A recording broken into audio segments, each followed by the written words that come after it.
আইও মা, মালিক একশোটে আমার মাথাটাই কেটে ফেললে। তোমার ভিতরে কি একটুও ধৈর্য নেই? শালা রাক্ষস লোক একটা।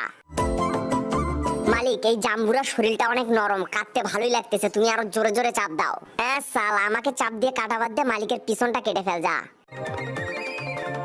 লাল লাল জাম্বুরা কে কে খাবি তোরা, চলে আয় মালিকের বাড়ি। কি বলো মালিক, সবাইকে খাওয়াবে না?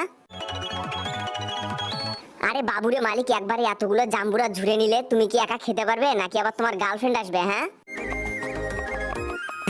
বাবুরে, ঝালে তো পিছনটা জ্বলে গেল। মালিক তুমি এই মরিচ খেও না, মরিচ অনেক ঝাল। এখনই ঝালের কি দেখছিস রে? মালিকের পেটে একবার ঢুকতে দে না, পুরো আগুন ধরিয়ে দেব। লে, তুমি যেভাবে ঝোকাচ্ছ মনে হয় বাজারে ঝালমুড়ি বিক্রি করতে আসছো। এই কথা বলার ভিডিওতে লাইক জাম্বুরা করে চ্যানেলটি সাবস্ক্রাইব করে দাও তো। ভালো লাগলে আপনাদের মায়া মায়া গো লাইক মালিক, তুমি এত এন্ড সুন্দর করে শেয়ার জাম্বুরা মাখা তৈরি করে কমেন্ট ফেললে। এই যে করিয়েন। বাবু, সত্য কথা বলবে, এই জাম্বুরা মাখা মজা দেখে কার লাগবে কার জিভে আপনাদের জল এই চলে আসছে? রেসিপিটি তাড়াতাড়ি দেখে। কমেন্ট করে বলো।